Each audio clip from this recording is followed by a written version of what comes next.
ইতিহাসের অপলাপ, এটা বিকৃতি, এটা অপরাধ। কারণ ক্ষুদিরাম সিং নয়, বোম মারতে গেছিল বীর বাঙালি দুজন, ক্ষুদিরাম বসু এবং প্রফুল্ল চাকি। এই ইতিহাস নিশ্চয়ই ওরা সার্চ করলেই পেয়ে যেত। সেন্সার বোর্ডও যখন দেখেছে ছাড়পত্র দিয়েছে ইচ্ছাকৃতভাবে। কারণ ক্ষুদিরাম বসুকে ক্ষুদিরাম সিং বানিয়ে বাঙালির অবদান ওরা ভুলিয়ে দিতে চায়, বাঙালি স্বাধীনতা সংগ্রামীদের অপমান করতে চায়। এবং কৃপাল সিং এদের বোম মারা শেখায়নি, শিখিয়েছিল হেমচন্দ্র কানুঙ্গ, সে তার নিজের একটা বইও আছে।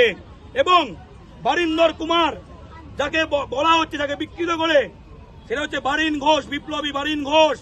তিনি মুরারিপুকুর বোমা মামলায় ব্রিটিশরা যাকে অভিযুক্ত করেছিল, যেটা আলিপুর বোমা মামলা নামে পরিচিত, যেখানে এই বারিন ঘোষদের জন্য দাঁড়িয়ে লড়েছিলেন দেশবন্ধু, বাঙালির অভিভাবক, বাঙালি জাতির মহানায়ক চিত্তরঞ্জন দাস।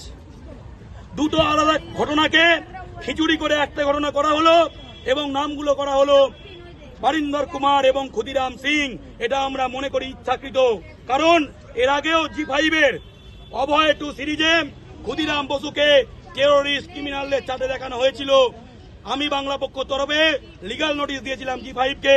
তারপর এখানে জিএর অফিসে বিক্ষোভ করেছিলাম, ক্ষমা চেয়ে ওই অংশটা বদলে দেওয়া হয়েছিল। বাঙালি জেগে উঠেছে, বিভিন্ন রাজনৈতিক দল প্রতিবাদ করছে, ধন্যবাদ জানাই। প্রতিটা বাঙালি প্রতিবাদ করছে। গায়ে বাঙালি রক্ত থাকলে সকলে প্রতিবাদ করবেন।